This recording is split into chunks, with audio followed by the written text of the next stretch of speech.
ni tak jumpa, jadi saya pun baca sendiri kan. Memang suaranya tak ada tuan-puan sekalian, tak pandai. Tak pandai sangat nasyid lagu-lagu ni. Tak boleh nak follow, akhirnya keluar lagu sendiri, perasan tak? Campur.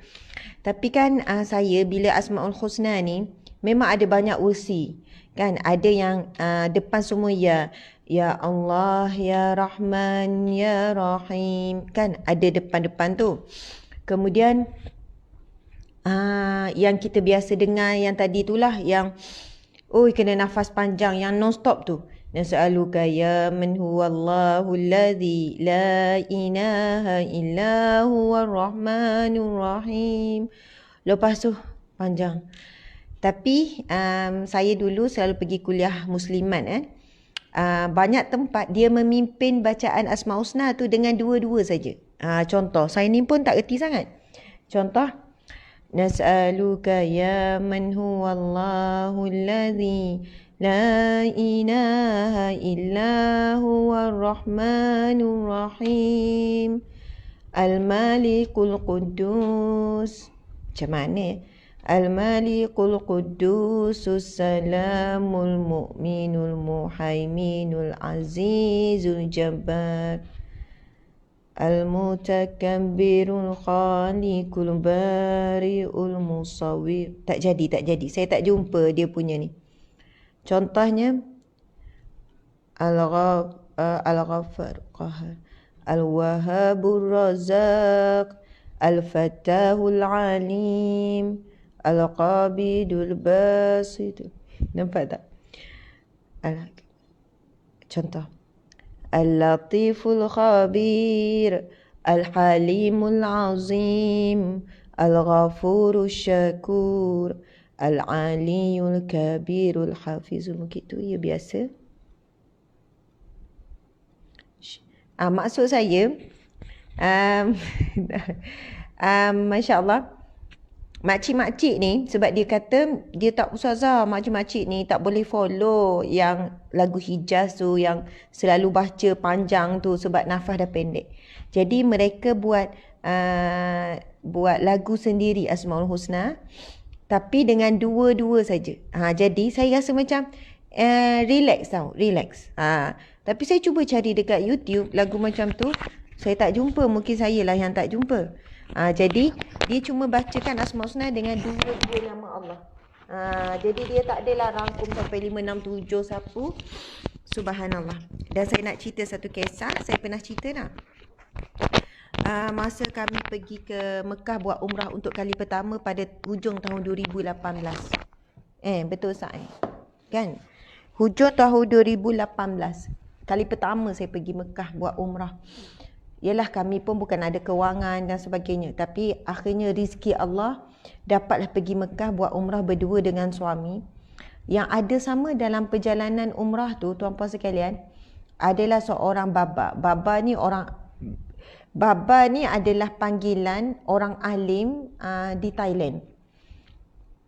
Kalau di Indonesia panggil kiai kan. Di Malaysia panggil tuan guru, tok guru kan. Ada kita panggil syekh, ada panggil habib, macam maulana, macam-macam lah istilahnya. Tapi di Indonesia ni panggilan orang alim panggilnya baba. Subhanallah,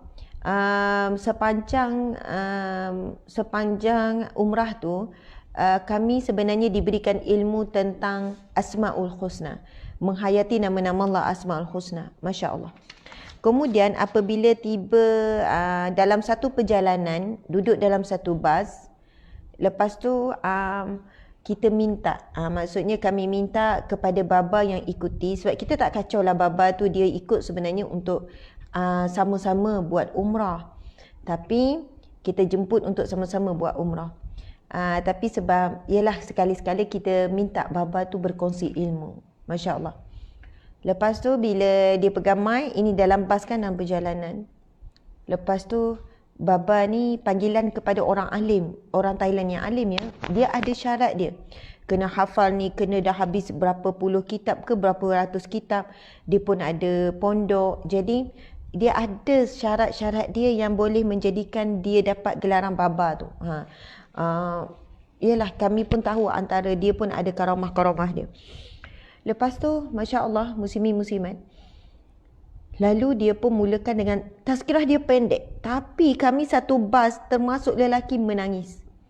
Dia menceritakan tentang kehebatan, kemuliaan, fadilat, keutamaan Asma'ul Husna. Secara ringkas sahaja. Dengan ayat-ayat yang begitu indah tersusun. Lalu bila ditanya, tak salah saya kot yang tanya sebab saya duduk depan-depan juga. Saya tanya Baba, Asma'ul Husna ada 99 nama. Agak sukar, agak susah, agak berat untuk kita beramal dengan 99 nama. Maksudnya kita bolehlah baca Tuan Puan sekalian macam tadi tu kan, kita boleh baca sampai habis untuk sekali round. Tapi boleh tak Baba berikan kami nama yang selalu kami sebut-sebut, yang paling banyak untuk kami sebut. Sebab Allah berfirman Tuan Puan sekalian di dalam Al-Quran, walillahil asma'ul husna, bagi Allah nama-namanya yang mulia, fad'uhu biha, maka kamu perlu menyeru, menyebut, memanggil, meminta, berdoa dengan nama-nama tersebut. Ini firman Allah tuan-puan sekalian. Ini perintah Allah sendiri. Dalam Al-Quran Allah berfirman, walillahil asma'ul husna fad'uhu biha, bagi Allah nama-namanya al-husna, itu maksud dia suci, bersih, mulia, agung. Fad'uhu biha, maka meminta dan berdoalah dengannya. Masya Allah. Jadi saya tanya sebagai orang awam, orang biasa, dan saya tahu saya juga lemah untuk beramal dengan semua nama Allah Asmaul Husna. Hafal tu hafal, boleh baca sekaligus, seraun tu macam tadi boleh bacalah kan, sekali sehari, 2 kali sehari contohnya. Tapi saya kata mana nama Allah yang mana kita boleh berpegang dan selalu memuji-muji dengan nama Allah tersebut. Kemudian Baba ni sebut nama Allah apa? Ya Rahman, Ya Rahim, dia kata. Subhanallah. Lalu dia mengupaskan tentang nama Allah Ya Rahman, Ya Rahim ini tuan-puan sekalian.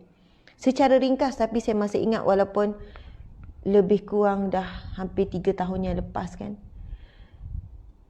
Subhanallah. Baba ni kata, nama Allah Ya Rahman, Ya Rahim merangkumi semua nama-namanya yang lain. Masya Allah. Kerana sifat Allah Ya Rahman Ya Rahim, yang Maha Pengasih, yang Maha Penyayang, lalu Allah memberikan rizki kepada hamba-Nya. Di situ namanya Ya Razak.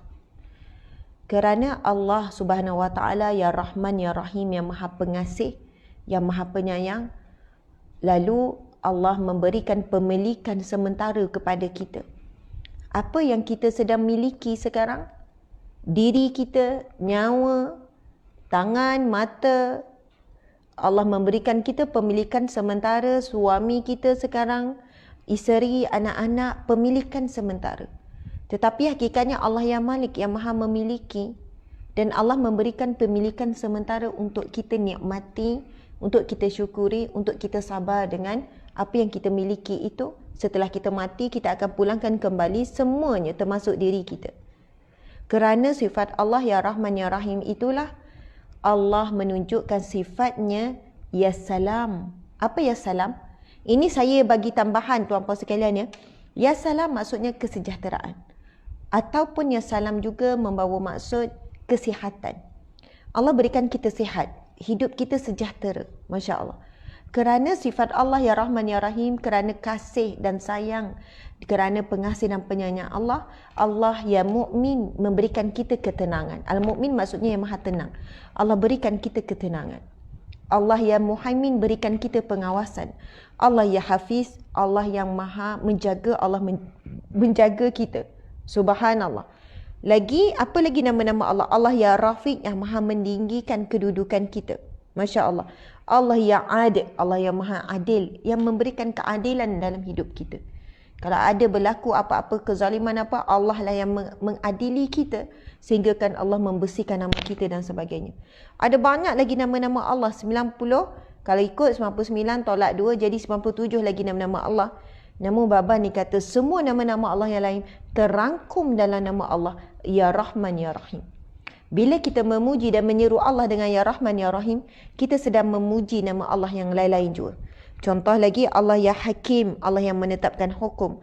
Allah yang latif yang maha lembut, Allah yang khabir yang maha mengetahui, Allah yang halim yang maha penyantun, Allah sangat santun, Allah sangat bertolak ansur dengan kita, Allah yang muqid yang maha menjaga, Allah yang jalil yang maha luhur, Allah yang karim yang maha pemurah, Allah yang banyak berikan, pemurahnya, ya jud yang maha banyak memberi. Tuan-puan sekalian, Allah yang raqib yang maha mengawasi kita, yang sentiasa rapat dengan kita, raqib.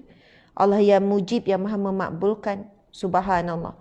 Allah yang wasi yang maha melapangkan kita, Masya Allah.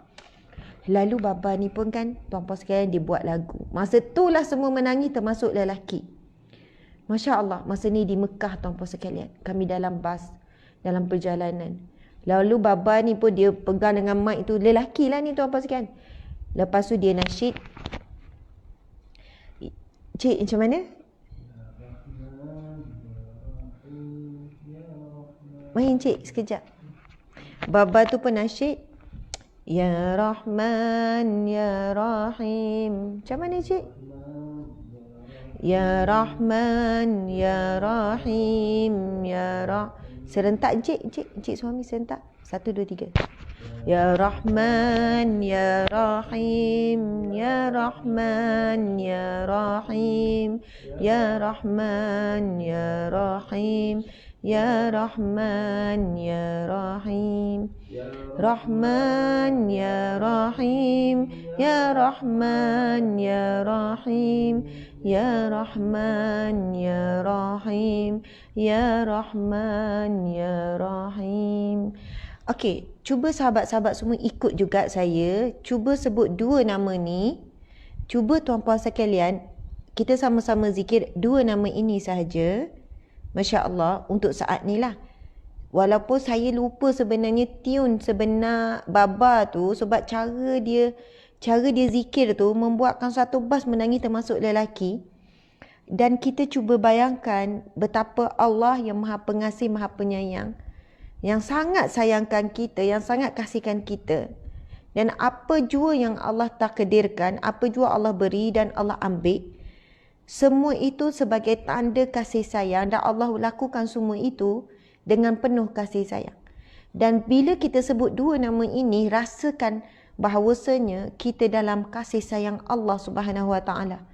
Allah tidak pernah membenci kita, tidak pernah membiarkan kita, tidak pernah menelantarkan kita, tidak pernah melepaskan pandangannya daripada kita, tidak pernah melepaskan penjagaannya daripada kita, tidak pernah menjauhkan diri kepada kita. Hanya saja kitalah yang menjarakkan hubungan dengan Allah, kitalah yang menafikan kasih sayang Allah, kitalah yang membutakan mata kita daripada melihat penjagaan Allah terhadap kita, kasih sayang Allah, rizki Allah dan sebagainya. Jadi marilah sama-sama kita memuji nama Allah Ya Rahman Ya Rahim sebagai satu pujian yang merangkumi seluruh nama-namanya yang lain, yang mana bila kita sebut Ya Rahman, Ya Rahim, Engkaulah Ya Allah yang maha pengasih, yang maha penyayang, yang paling sayang diri kita, melebihi pasangan kita, melebihi anak kita, melebihi ibu ayah kita. Tidak ada yang lebih menyayangi kita melainkan Tuhan yang menciptakan kita, iaitu Allah. Tidak ada yang Allah inginkan terhadap kita melainkan kebaikan. Tidak ada yang Allah inginkan terhadap kita melainkan Allah ingin berikan kepada kita pengampunan. Kerana itu Allah beri kita ujian. Dan kenapa jalan di dunia ini sangat sukar, sangat susah? Kerana Allah ingin menemukan hujung jalan ini, syurganya, tuan-puan sekalian. Kenapa banyak perkara yang kita minta dengan Allah namun Allah tak izinkan? Kenapa Allah halang? Kenapa Allah tak mudahkan? Kerana Allah tahu sesuatu yang kita sangat inginkan itu ada keburukan yang banyak. Namun kita ini umpama anak kecil yang suka memberontak, tuan-puan sekalian. Suka memberontak. Bila Allah bagi lambat, marah. Bila Allah tak bagi, memberontak. Subhanallah. Sedangkan Allah berfirman di dalam Al-Quran, Bismillahirrahmanirrahim. وَعَسَىٰ أَن تَكْرَهُوا شَيْئًا وَهُوَ خَيْرٌ لَكُمْ وَعَسَىٰ أَن تُحِبُّوا شَيْئًا وَهُوَ شَرٌّ لَكُمْ وَاللَّهُ يَعْلَمُ وَأَنْتُمْ لَا تَعْلَمُونَ. Sadaqallahul Azim, yang bermaksud Boleh jadi apa yang kamu benci, yang kamu tidak suka itu amat baik bagi kamu. Boleh jadi apa yang kamu suka, yang kamu nak, yang kamu cintai itu amat buruk bagi kamu. Wallahu ya'lamu, sesungguhnya demi Allah dialah yang Maha mengetahui. Wa antum la ta'lamu, dan kamu semua, Allah bagi tahu kita kepada hamba-Nya, kamu semua, wa antum la ta'lamun, kamu semua tidak tahu apa-apa. Allah paling tahu tentang kita. Allah dah tahu bagaimana penghujung hidup kita. Allah dah tahu apa yang akan berlaku besok. Jadi apa yang Allah tidak izinkan, ada sebab yang sangat kukuh. Ada perkara yang Allah izinkan walaupun buruk tapi berlaku, sebab Allah tahu itu ada kebaikan yang banyak untuk kehidupan kita di dunia dan juga di akhirat. Okey, cuba sama-sama tuan-puan sekalian, insya-Allah bila sebut ya Rahman ya Rahim, rasakan kasih sayang Allah dan benar-benar memuji Allah. Engkaulah ya Allah yang Maha Pengasih, yang Maha Penyayang. Maka mudah-mudahan dengan itu nama-nama Allah yang lain turut menyusul, turut terkandung di dalamnya. Okey. Bismillahirrahmanirrahim. Ustaz, sama-sama. Bismillahirrahmanirrahim. Ya Rahman ya Rahim, ya Rahman ya Rahim, ya Rahman ya Rahim, ya Rahman ya Rahim. Man ya Rahim, ya Rahman ya Rahim, ya Rahman ya Rahim, ya Rahman ya Rahim, ya Rahman ya Rahim, ya Rahman ya Rahim, ya Rahman ya Rahim, ya Rahman ya Rahim. Ya Rahman ya Rahim, ya Rahman ya Rahim, ya Rahman ya Rahim, ya Rahman ya Rahim, ya Rahman ya Rahim, ya Rahman ya Rahim, ya Rahman ya Rahim, ya Rahman ya Rahim. Ya Rahman Ya Rahim. Subhanallah, Allahu Akbar, Masya Allah. Saya terbayang suasana di Mekah, kemudian suasana di dalam situasi tersebut memang keadaan yang sangat sayu. Bila dah penghujung tuan-puan sekalian, saya nak balik. Bukan saya nak balik, kita semua nak balik dah kan, dah selesai di Mekah. Kemudian ada masa tu peluang jumpa Baba tu dengan suami. Lepas tu saya kata, Baba seronoknya kan, Baba seronoknya, syukur sangat Allah beri kesempatan untuk hadir, untuk sampai ke Mekah, ke Madinah buat umrah. Masya Allah, saya belum buat haji lah tuan-puan sekalian. 2018 tu lah kali pertama kami pergi, masa umur saya 37 tahun kan, 36 ke 37. Lepas tu saya kata, Baba doakan ya, insya Allah ada rezeki, kami nak datang lagi, mudah-mudahan. Mudah-mudahan Baba doakan kami nak datang lagi. Lepas tu Baba ni cakap apa? Dia kata, Ustazah, anggap ini adalah umrah yang terakhir. Baba tu kata macam tu. Anggap ini adalah umrah yang terakhir. Ya Allah, masing sungguh mulut Baba tu. Tahun 2019 kami tak pergi, tetapi sebenarnya kami dah pun siap semua bulan 3 2020 untuk pergi umrah. Dah siap semua, dah ready dah lah beg semua, siap semualah persiapan, siap saya bawa jemaah lagi tuan-puan sekalian, dalam 200 lebih orang, siap bawa jemaah lagi. Tetapi kerana Covid, Allah tidak izinkan. Walaupun perancangan untuk awal tahun 2020 itu lagi rapi, tapi Allah tak izinkan. Terus saya teringat masa hujung tahun 2018 kami pergi umrah itu, Baba ni kata, Ustazah, anggap ini umrah yang terakhir. Saya kata, tapi Baba nak pergi lagi, mudah-mudahan kalau boleh tiap tahun nak datang, seronok. Anggap ini umrah yang terakhir, dia kata. Kenapa?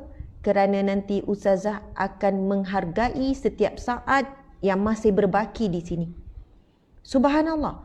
Masa tu saya terus macam sedar satu teguran daripada Baba ni. Dia kata, kerana kita ini, kerana ada selalu cara dia bercakap lah, kerana manusia ini suka berangan-angan panjang.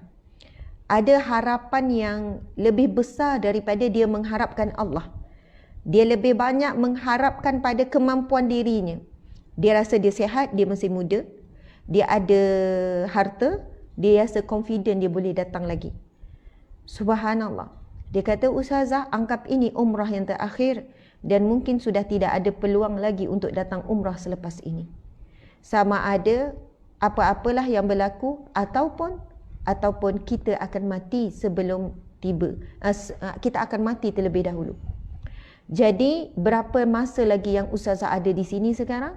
Saya kata 1 hari lagi. Esok kita dah nak balik. Maka manfaatkanlah. Jangan habiskan masa dengan pergi shopping, pergi sana, pergi sini. Biasakan orang dah last, nak pergilah cari barang sebab dah nak balik. Anggap ini umrah yang terakhir bagi Ustazah.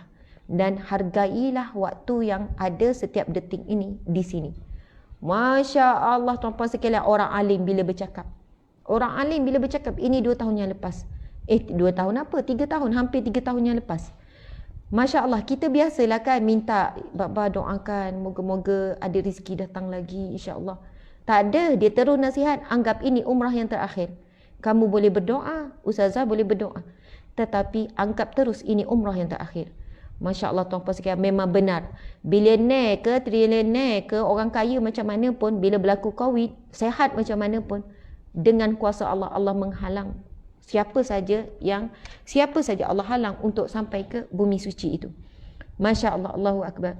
Jadi tuan-puan sekalian, hari-hari kalau kita kena baca juga sampai nama Allah itu sekali round. Tapi kalau kita nak memilih, ya Allah, mana satu lah, banyak sangat yang kita nak zikirkan banyak-banyak, kita boleh pilih Ya Rahman Ya Rahim, Ya Rahman Ya Rahim, Ya Rahman Ya Rahim, Ya Rahman Ya Rahim, Ya Rahman Ya Rahim, Ya Rahman Ya Rahim, Ya Rahman Ya Rahim, Ya Rahman Ya Rahim. Contoh. Ataupun boleh buat lagu apa pun. Ya Rahim, Ya Rahman, Ya Rahim, Ya Rahman, Ya Rahim, Ya Rahman, Ya Rahim. Subhanallah, terpulang tuan-puan sekalian. Sambil-sambil masak, sambil-sambil berjalan, sambil-sambil jogging, sambil-sambil kita jalan kaki pusing-pusing taman. Sebut nama Allah sampai masuk ke dalam hati, dengan merasakan bahawasanya kita menyayangi Allah, kita mencintai Allah, kita merindui Allah, dan kita percayalah kita akan dapat balasan kembali daripada Allah Subhanahu Wa Taala. Subhanallah, muslimin muslimat dimati Allah sekalian, sebenarnya pagi ni edisi istimewa Sempena Merdeka. Edisi istimewa Sempena Merdeka. Maksud saya ialah kerana hari ini kan sebenarnya cuti. Saya ingatkan hari ini nak cuti jugalah, tetapi Majlis Ilmu berjalan kan. Terima kasih banyak yang masih bersama. Lebih kurang dalam 5,000, 6,000 lah, lebih kurang 6,000 campur page dan juga IG. Subhanallah, Allahu Akbar. Saya nak tanya, ada rasa sayu tak dengan zikir tu? Rasa tak sayu tu? Rasa macam mana? Masya Allah. Ya, rindu Mekah dan rindu Madinah. Saya nak cerita satu kisah. Kalau kalian boleh sudi nak dengar. Masa saya, sebab saya tu kan kali pertama pergi Mekah, pergi Madinah kan. Masa tu saya nak pergi ambil wuduk. Saya ingat masa tu nak pergi ambil wuduk kan. Lepas tu, Masya Allah, muslimin muslimat sekalian, wuduk kan jauh. Mula-mula masa tu tengah buat tawaf. Lepas tu lepas tawaf tu butut saya batal. Kita bila dah dekat dengan solat, bila kita keluar masa tu nak keluar ambil wuduk nak pergi tandas, tuan-puan sekalian, perjalanan tu jauh sangat, tuan-puan sekalian, jauh. Jadi memang kita dah tahu dah, bila dah keluar waktu solat dah dekat, memang kita dah tak boleh nak masuk dah ke Masjidil Haram. Sebab dah penuh, tuan-puan sekalian, dah tak boleh masuk, dah penuh. Jadi saya ni lepas ambil wuduk, saya dah tahu kena semayang solat di luar Masjidil Haram. Maksudnya di beranda tu lah, di koridor. Bila nak solat di koridor, depan-depan pun dah penuh, kita dah belakang. Bila belakang, Masya Allah, Masa itulah kita boleh lihat suasana orang-orang yang luar negara, situlah juga ada pengemis duduk, situlah juga ada macam-macam tuan-puan sekalian. Masya Allah. Lepas tu Masya Allah, subhanallah muslimin muslimat sekalian, saya nak solat ni. Saya nak solat kan. Dah orang dah start dah ni nak solat. Allahu Akbar, nak solat kan. Kiri saya ni macam saya rasa mungkin orang Pakistan, mungkin orang Pakistan, muka-muka macam orang Arab macam tu kan, mungkin orang Pakistan. Sebelah sini pula saya tak ingat orang mana, tapi dia memang tak faham bahasa Inggeris, tak faham bahasa Melayu lagi, tak faham lah, bahasa Arab tak faham. Saya tak ingat dia bangsa apa, saya tak ingat. Tapi saya duduk tengah-tengah, dua orang ni dia bergaduh. Saya duduk tengah-tengah, dua orang ni bergaduh. Tahu tak dia bergaduh pasal apa? Masya Allah, tahu dia bergaduh pasal apa? Bila kita solat dekat luar koridor ni tuan-puan sekalian, di luar daripada Masjidil Haram, dekat luar koridor ni, kira kita sembahyang jemaah jugalah. Yang sebelah sini ni, tak silap saya dia Pakistan, dia ada sejadah. Dia ada sejadah, sejadah yang besar. Sejadah penuh, bukan sejadah kepala saya, sejadah penuh. Lepas tu, yang duduk sebelah saya duduk tengah ni, yang duduk sebelah sini, dia ambil sejadah ini, dia lentangkan untuk kami bertiga. Faham ya? Dia gaduh. Dia ambil sejadah ni, dia pun lentangkan ni untuk kami bertiga. Sebab bila solat di luar ni memang agak kotor sebab laluan orang. Lepas tu saya tak bawa sejadah, jadi tak apa sebenarnya walaupun kotor, yang penting tak najis. Jadi yang sebelah kiri saya ni sebenarnya dia nak suruh nak share sejadah tu. Faham ya? Nak share sejadah. Jadi daripada memanjang macam ni, dia buat melentang supaya kami tiga-tiga sujud atas sejadah. Tapi yang ni tak nak. Dia ambil balik sejadah dia, dia hampar seorang-seorang. Yang ni nak buat lagi pada bukan sejadah dia. Dia tarik lagi sejadah, orang tu dah pijat sejadah, dia tarik, dia hampar lagi. Bayangkan suasana kekalutan, saya duduk tengah-tengah masa tu. Sudah, subhanallah, macam mana ni nak semayang, imam dah start ni. Dua orang ni duduk gaduh. Ini tuan sejadah tak nak bagi, yang ni bertahan. Macam ni suruh kongsi tapi dua-dua bahasa tak faham. Dua-dua macam itik dengan ayam bercakap. Contoh macam itulah. Dua-dua tak faham. Yang ni cakap, ini cakap. Saya pun tak reti macam mana nak jelaskan pada dua orang. Lepas tu tuan-puan sekalian, Masya Allah, masa tu saya sebut satu perkataan saja. Saya kata, Jannah. Yang tu je saya boleh sebut. Sebab cuba cakap bahasa Arab, dua-dua pun macam tak faham. Cakap bahasa Inggeris, dua-dua pun tak faham. Kan?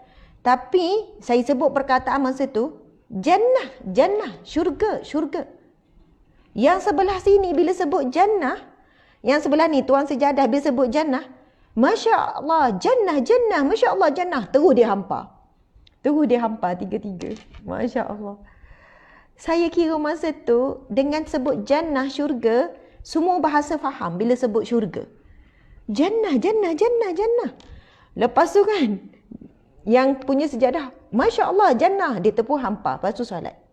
Lepas solat, Masya Allah, yang sebelah sini ni, yang bukan tuan sejadah yang nak hampar sama tu, nak kongsi sejadah tu tuan-puan sekalian, dia pun buat solat sunat pula kan.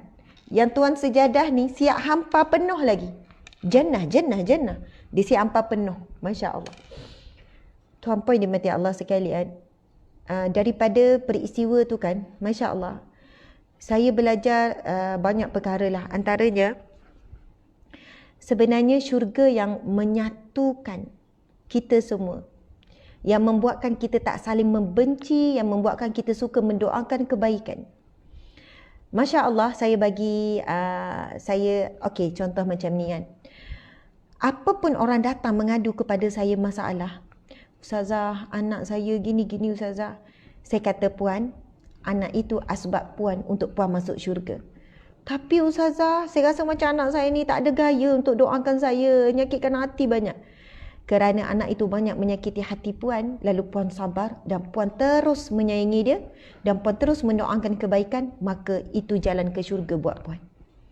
Ada yang mengadu, Ustazah tak tahulah bisnes, bankrupt itu ni.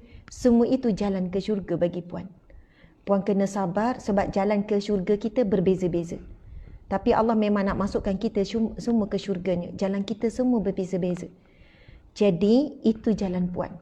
Puan kena kuat, kena sabar. Puan minta dengan Allah supaya boleh bangkit semula. Puan minta dengan Allah supaya boleh bayar hutang-hutang ni. Allah Maha Kaya, Allah ya Ghani ya Muni Maha Kaya. Puan ada hutang dengan bank sampai juta, bagi Allah itu sikit. Subhanallah. Ada yang datang mengadu pasal sakit ke apa, saya kata letakkan motivasi syurga itu paling tinggi. Dan tidak ada motivasi yang lebih baik dalam hidup kita seharian melainkan syurga Allah. Maka apa jua ujian, apa jua takdir Allah, apa jua kesakitan, kesedihan, semua itu berbaloi dengan syurga Allah. Semua itu berbaloi. Sebab itu saya suka tanya puan, apa yang puan lalui 20 tahun, hidup dalam keadaan derita dengan suami, berbaloi ke tidak jika ganjarannya, balasannya ataupun imbalannya adalah syurga Allah? Semua akan jawab sama, berbaloi Ustazah. Kalau benar dapat syurga, berbaloi. Saya redha Ustazah. Saya terima. Saya redha Ustazah apa yang berlaku dalam seumur hidup saya. Ada yang datang dengan cerita, Ustazah, ibu saya selalu dera saya daripada kecil. Walaupun sekarang saya dah kahwin, dia masih lagi memaki hamun, dia masih lagi panggil saya dengan panggilan yang hina, dengan panggilan binatang. Saya tak tahu kenapa emak saya terlalu membenci saya. Ya Allah, saya kadang-kadang dengar, ya Allah, daripada kecil ia sampai sekarang, walaupun saya dah ada anak, sekarang anak-anak saya cucu yang dia paling tak suka. Saya kata, puan, sekarang Allah sedang membentangkan jalan ke syurga. Puan memilihlah untuk memaafkan ibu puan. Memang saya mungkin tak kuat. Saya mungkin tak sekuat puan. Tetapi percayalah puan, sekuat mana kita nak masuk syurga Allah, Allah lebih kuat untuk masukkan kita ke syurganya. Jadi cuma jalan kita berbeza. Saya dengan jalan saya akan berjuang di jalan saya. Walaupun orang kata, Ustazah tak penat ke Ustazah buat tu buat ni. Saya kata, saya terima ini adalah jalan yang Allah lakarkan untuk saya. Jadi saya kena sabar bila penat. Saya kena teruskan walaupun terduduk. Saya tahu ini jalan cerita kisah hidup saya. Bagaimana dengan jalan cerita kisah hidup anda semua? Anda semua ada kisah hidup masing-masing. Jangan compare kisah hidup kita dengan orang lain. Sebab semuanya berbeza. Jangan kita compare, best lah orang tu, wah seronoknya jadi dia. Kita selamanya tak akan jadi dia. Kita selamanya tak boleh compare ujian orang kepada kita. Alah, kalau ikutkan ujian kau tu tak teruk sangat, ujian aku lagi dahsyat. Tak boleh rasa kita lebih teruk daripada orang lain. Orang lain lebih teruk daripada kita mungkin jadikan motivasi. Tetapi tuan-puan, sahabat-sahabat, adik-adik, kakak-kakak, wanita-wanita, para lelaki sekalian, apa cerita hidup anda sekarang? Anda sedang ada masalah dengan siapa sekarang? Anda sedang struggle apa sekarang? Itu adalah jalan cerita hidup anda sekalian. Dan jalan cerita inilah kita akan bentangkan dan tolong berjuang di medan masing-masing. Tolong berjuang di jalan cerita masing-masing. Dan percayalah Allah menjawab doa kita. Kita minta apa dalam Al-Fatihah? Ihdinas siratal mustaqim. Tunjukilah kami jalan yang lurus. Dan kerana Allah makbulkan permintaan kita, kita minta jalan yang lurus, lalu Allah memberikan kita satu jalan dan perjalanan hidup masing-masing.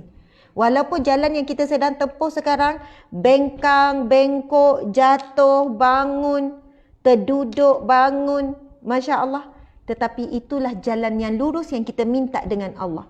Jalan yang lurus yang kita minta dengan Allah bukan jalan yang ditaburi dengan nikmat, bukan dengan kemudahan, kesenangan. Kerana di sana Nabi SAW bersabda, sesungguhnya syurga itu dipagari dengan ujian demi ujian. Kita kena melapasi satu demi satu pagar ujian, barulah kita jumpa pintu syurga. Dan neraka itu Nabi kata dipagari dengan nikmat, kesenangan. Jadi tuan-puan sekalian, kalau kita sekarang dalam fasa ujian, ujian penat, ujian letih, ujian bimbang, ujian takut, ujian sakit, ujian sedih, apa jua bentuk ujian tuan-puan sekalian, itulah pagar-pagar yang perlu kita buka satu persatu untuk bertemu dengan Allah. Maka semua ini akan berakhir dengan kematian. Sekelip mata tuan-puan sekalian.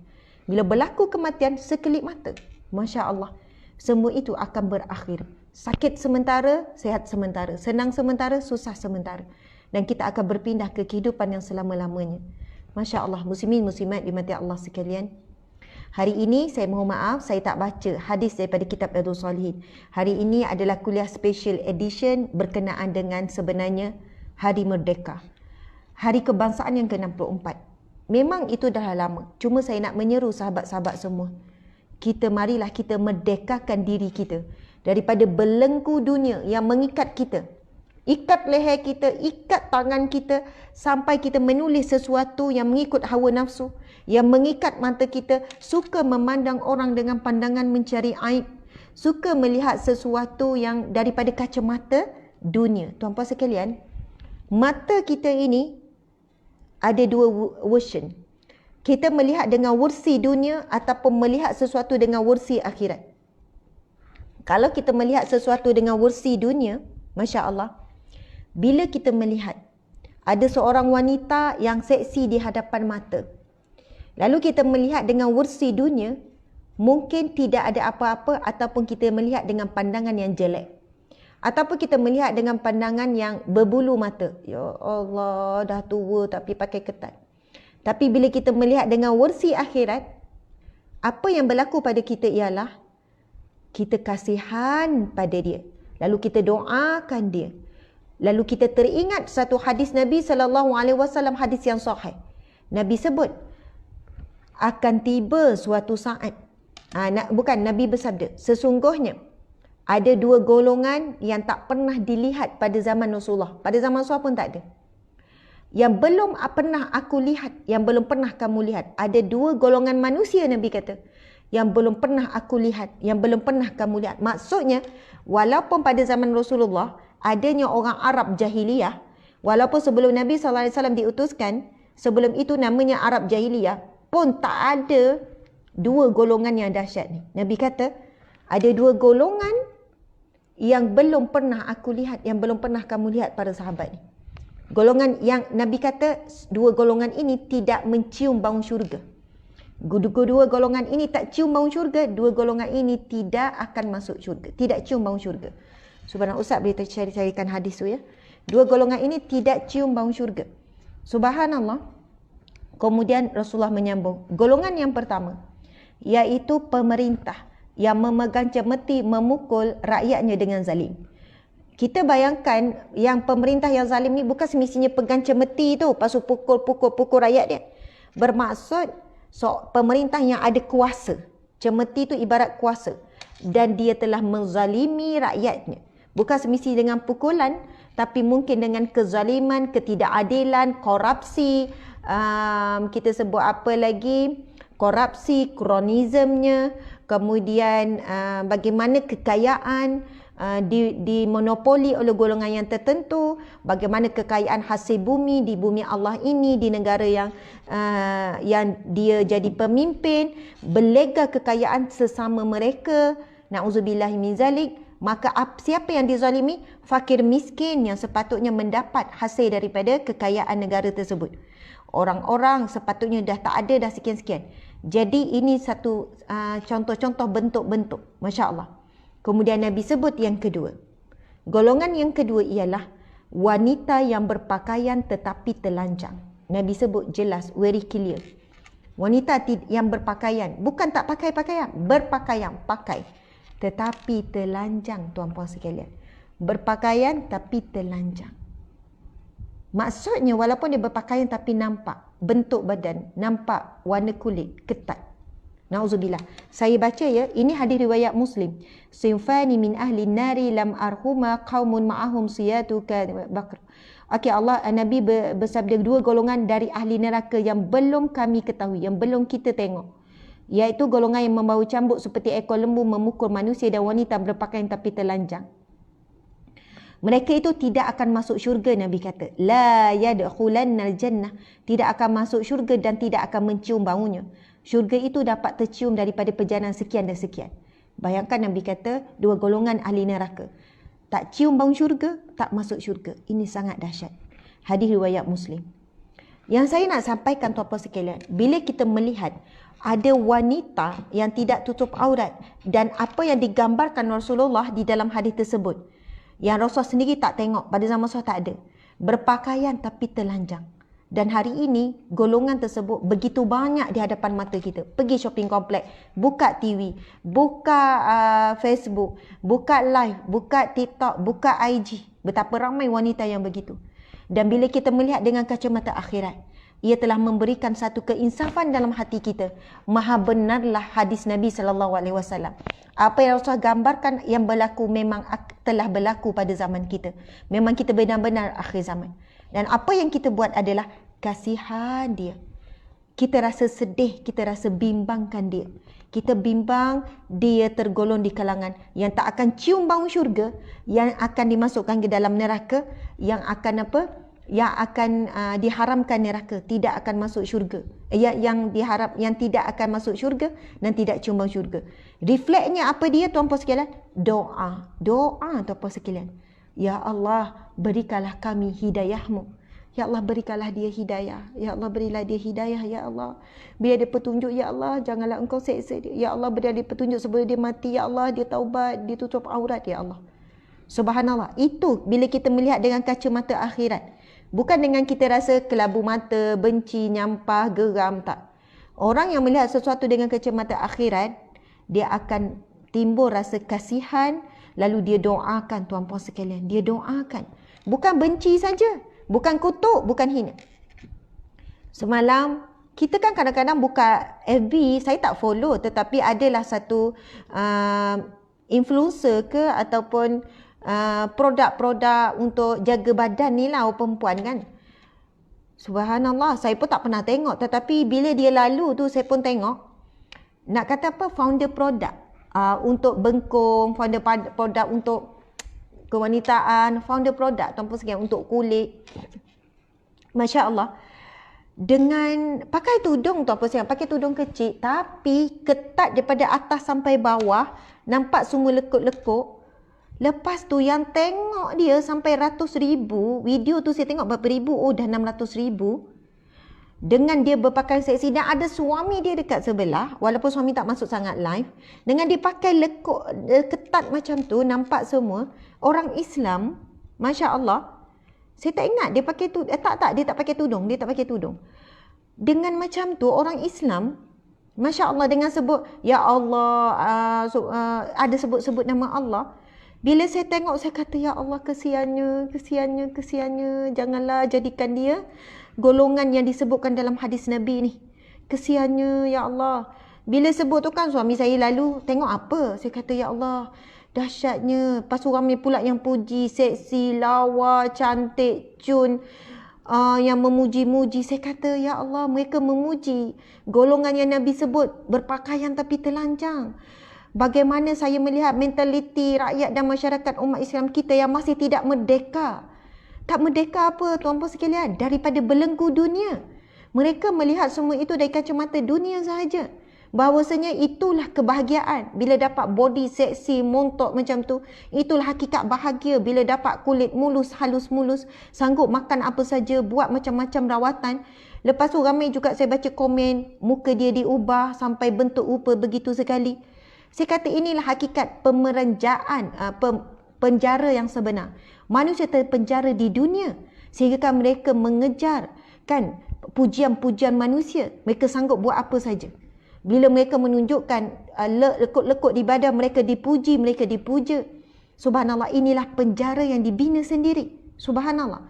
Manakala wanita yang mula melepaskan pandangan dan pujian manusia lalu mengejar pujian Allah, mereka akan mula menanggalkan pakaian dunia, memakai pakaian yang Allah cinta, pakaian untuk kehidupan abadi di akhirat kelak. Jadi, bila saya tengok, memang kita akan rasa Ya Allah, sedih. Tengok mentaliti dan komen-komen yang memuji, yang memuja, maka dia makin suka menunjukkan dirinya, kan buat perkara-perkara yang pelik. Masya Allah tuan-puan dimati Allah sekalian. Apa kita sebagai orang yang beriman? Doa, doa. Sebab itu Nabi SAW bersabda, sesungguhnya doa orang yang doa seorang saudara kepada saudaranya sembunyi, Nabi kata sembunyi. Saya tak tulis dekat komen tu, saya doakan kamu berubah. Saya tak tulis. Dan mungkin dia tak kenal saya pun, founder tu. Saya pun tak kenal dia. Tapi saya doakan sembunyi. Allah Maha mengetahui. Nabi SAW bersabda, barang siapa yang mendoakan secara sembunyi kepada saudaranya, Maka Nabi kata itu adalah doa yang makbul. Ada malaikat yang berada di kepala kita yang akan mengucapkan amin bagi kamu juga. Amin bagi kamu juga. Maksudnya bila kita mendoakan sembunyi kepada saudara kita, lelaki ke perempuan, kepada orang bukan Islam sekalipun, kita doakan dia dapat hidayah, subhanallah, sebenarnya doa itu kembali kepada kita. Sebab itu saya suka bila kita keluar dan Allah petunjukkan kita banyak orang yang bermaksiat ataupun melakukan dosa, itulah peluang kita untuk berdoa. Subhanallah. Bila kita pergi shopping kompleks, contoh kita jumpa 40 orang, 50 orang wanita yang seperti mana disebut dalam hadis Nabi itu. Yang Nabi sebut golongan yang tak cium bau syurga. Kan? Golongan yang tak cium bau syurga iaitu berpakaian tapi telanjang. Bermaksud Allah sedang membuka peluang kepada kita mendoakan 50 orang wanita. Bukan sekadar bila kita nampak, ya Allah, teruknya, astagfirullah. Bukan. Tetapi itu peluang untuk kita. Bila kita melihat dengan kacamata akhirat, rupanya banyaknya peluang kita untuk mendoakan kebaikan orang lain sepanjang kita duduk kat shopping kompleks tu. Subhanallah, Allahu Akbar. Tuan-puan yang mati Allah sekalian, belum tentu zuriat keturunan kita selepas kita mati tak pakai pakaian yang disebutkan pakaian yang tidak cium bau syurga. Belum tentu. Setelah kita mati, kita tahu macam mana anak kita didik anak dia pula. Tetapi saya yakin, insya-Allah, jika hari ini kita banyak mendoakan orang lain, anak orang lain, kita tengok ada anak muda sekolah menengah ke universiti ke pakai ketat macam Nabi sebut, berpakaian tapi telanjang ni, ramai lagi artis-artis kita walaupun pakai tudung tapi pakai ketat, tuan-puan sekalian, masih nampak lekuk-lekuk badan, banyak lagi. Dan insya-Allah sebab kita selalu doakan anak orang lain.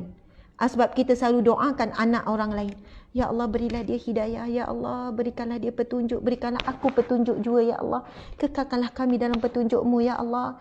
Jangan jadikan dia, ya Allah, jadikanlah dia wanita syurga bersama denganku. Doa. Saya percaya akan ada ramai lagi orang yang akan mendoakan anak dan cucu kita. Esok, kalau ada cucu kita yang diuji oleh Allah, terpesona dengan dunia, mudah-mudahan saat itu ada ramai juga yang mendoakan anak cucu kita, bukan hina, bukan keji, bukan hanya tahu nak marah. Sebab apa yang kita buat hari ini akan kembali kepada kita balik. Allah akan balas kebaikan yang kita buat di dunia dan juga di akhirat. Saya percaya, saya yakin pakai itu. Sebab itu saya letakkan mindset kepada diri saya. Alhamdulillah tuan-puan sekalian, kadang-kadang saya rasa memang ada orang yang benci saya, bahkan cakap depan, Ustazah, saya benci dekat Ustazah. Saya tak suka Ustazah. Sebab apa? Saya tanya kenapa. Bila Ustazah sebutkan tentang orang yang tutup aurat ni, hati dia bermasalah. Sebab seolahnya hati saya ni gini. Saya akui ada orang terus terang depan saya. Sebab saya direct, saya tak berlapik. Saya sebutkan secara terang, dia terasa. Lepas tu, Ustazah, apa yang berlaku? Alhamdulillah Allah beri saya petunjuk dan hidayah, akhirnya saya pakai tudung. Bermula daripada saya rasa benci, menyampah, saya rasa geram sangat dengan Ustazah. Sebab masa tu saya rasa macam Ustazah telah judge. Ustazah, saya kata sebenarnya bukan saya judge. Itu memang disebut dalam hadis Nabi. Kalau baiklah hati akan baik luarnya juga. Kan? Tetapi bila hati bermasalah, dia kata, Ustazah, Alhamdulillah saya mula faham. Sebenarnya hati yang paling baik bila hati itu tunduk kepada Allah. Itu hati yang paling baik. Walaupun baik di luar, cakap lembut, hormat orang, suka tolong orang, itu baik dengan manusia. Tapi bila kita masih belum mentaati Allah, rupanya baru saya faham hati saya belum baik dengan Allah. Saya baik dengan manusia. Manusia puji saya baik, saya suka tolong orang, saya hormat ibu ayah, saya tak pernah sakit hati orang dengan lidah. Saya baru faham sebenarnya saya duk jaga hati manusia. Tapi saya tak jaga Allah. Saya tak hormat kepada Allah. Saya menyakiti Allah. Dengan perbuatan saya tidak mentaati perintah Allah. Jadi paling utama barulah saya faham hakikat hati yang baik itu. Hablum minallah wa hablum minan nas. Dia jaga hubungan dengan Allah dan jaga hubungan dengan manusia. Tuan-puan dimati Allah sekalian. Masya Allah, muslimin muslimat dimati Allah. Jadi saya nak mengajak sempena hari sambutan kebangsaan yang ke-64 ini. Merdekakan diri kita daripada mengejar pujian manusia, mengejar kedudukan di sisi manusia, mengejar pandangan manusia. Tetapi kita perlu meletakkan apa yang kita buat untuk dilihat Allah, untuk dipuji Allah. Saya percaya orang yang ada motivasi mendekakan diri kita daripada hamba dunia kepada hamba Allah, kita akan jadi orang yang terbaik. Percayalah. Kita jadi orang yang jauh lebih baik. Kalau sebelum ni kita jaga penampilan kita bila keluar rumah. Tapi orang yang dia jaga penampilan dia untuk Allah, dia akan jadi baik dan bagus terbaik di rumah dan di luar rumah. Masya Allah. Dia jaga smart, sebab Nabi orang paling smart. Dia penampilan di luar rumah smart apa semua. Dalam rumah pun dia jaga. Sebab dia tahu Allah bukan ada di luar rumah saja. Allah ada setiap masa, every time, everywhere. Allah ada setiap masa. Masya Allah. Orang yang jaga disiplin, di pejabat dia disiplin. Okey, kerja kemas, meja kemas. Di rumah pun dia seorang yang disiplin. Sebab apa? Disiplin yang dia sedang buat bukan nak tunjukkan kepada manusia, bukan nak dapat anugerah pekerja cemerlang. Tapi dia nak dapat anugerah hamba Allah yang cemerlang. Masya Allah. Orang yang letakkan pandangan Allah paling utama, tuan-puan sekalian, dia akan jaga kesihatan dirinya. Dia akan jaga penampilan, dia jaga kebersihan kulit dia, bersih, macam-macam. Sebab itu ada orang dia salah faham. Saya tak setuju dengan yang penting Allah yang pandang. Dia pun pakai selekeh. Saya tak kisah ni orang tengok saya pakai ni. Yang penting saya tak kisah pandangan manusia. Yang penting pandangan Allah. Allahu jamilun wa yuhibbul jamal. Allah itu indah. Allah sukakan keindahan. Subhanallah. Allah suka kita buat sesuatu bersungguh-sungguh. Kita kemas rumah. Walaupun suami tanya, kenapa beria? Kadang-kadang anak tanya, Umi kenapa beria ni? Ada orang nak datang? Tak. Kita kemas rumah. Allah suka kita kemas rumah. Allah suka bersih. Sampai Nabi bersabda, An-nazafatu syatrul iman. Kebersihan itu separuh dan sebahagian daripada iman. Masya Allah. Kita masak beria-ria. Oi, ada tetamu nak datang ke masak sedap? Taklah. Saya nak buat yang terbaik. Untuk siapa? Walaupun suami tak puji, is okay. Anak tak puji, is okay. Tapi sebagai seorang wanita, sebagai isteri, kita nak buat yang terbaik untuk dipersembahkan kepada Allah. Sebab pahala Allah beri lebih jauh lebih baik daripada pujian suami. Tapi kalau suami puji, Alhamdulillah, seronok. Tapi kalau suami tak puji, pujian Allah. Allah ya syakur, yang maha menghargai. Lebih banyak menghargai kita, tuan-puan sekalian, dengan apa yang kita buat. فَمَنْ يَعْمَلْ مِثْقَالَ ذَرَّةٍ وَمَنْ يَعْمَلْ مِثْقَالَ ذَرَّةٍ خَيْرًا يَرَهُ. Dengan apa yang kita buat, walaupun sebesar biji zarah, suami pun tak tahu kebaikan kita. Anak pun tak tahu. Kita pun kadang tak pandang pun kebaikan kita itu satu kebaikan. Kita sendiri pun tak pandang kebaikan kita buat itu satu kebaikan. Sebab bagi kita adalah kecil sangat. Masuk rumah, susun selipar. Mungkin bagi kita biasa. Nampak ada sampah masuk dalam tong. Itu normal, biasa. Tetapi Allah sebut, barang siapa yang melakukan kebaikan walaupun sebesar biji zarah yang perlu dilihat dengan mikroskop, zarah ni tak boleh tengok dengan mata kasar, akan dibalas. Sebab itu bila kita sebut kita membebaskan diri kita daripada penghambaan kepada manusia, kita merdekakan diri kita daripada menghambakan diri kepada manusia dan makhluk dan dunia, kita pergi kepada membebaskan diri kita dengan menunjukkan apa yang kita buat kepada Allah yang basir, yang maha melihat, Allah yang sami, yang maha mendengar, Allah ya syahid yang maha menyaksikan, Allah ya hasib yang maha menghitung. Hidup kita sebenarnya sangat bahagia. Walaupun dalam derita. Hidup kita tenang walaupun dalam ketakutan. Sebab kita selalu merasakan Allah bersama kita, Allah melihat kita. Dan kita buat sesuatu, kita tak akan kecewa walaupun tidak dihargai, walaupun dibalas dengan keburukan. Sebab kita rasa puas. Puas apa? Kita dah buat kerana nak cari redha Allah, nak dapat pahala Allah. Dan kita yakin Allah memang sangat adil. Manusia selalu tak adil. Suami kita nak buat macam mana nak balas kebaikan kita, lahirkan anak-anak dia. Kita nak lahirkan anak-anak sampai macam nak mati. Suami kita bagi hadiah ke, urut ke, peluk-peluk ke, belai-belai ke, buatlah macam mana. Selamanya suami kita tak boleh nak balas. Hanya Allah saja yang boleh balas pengorbanan yang kita buat. Ustazah, boleh ke macam tu buat apa-apa harap Allah balas? Memang boleh. Memang itu yang Allah nak. Allah nak apabila kita buat sesuatu, kita harap Allah balas. Kita mengharapkan Allah saja. Masya Allah. Ramai mana wanita, hari pertama suami tu memang insaf betul-betul tengok isteri dia bersalin.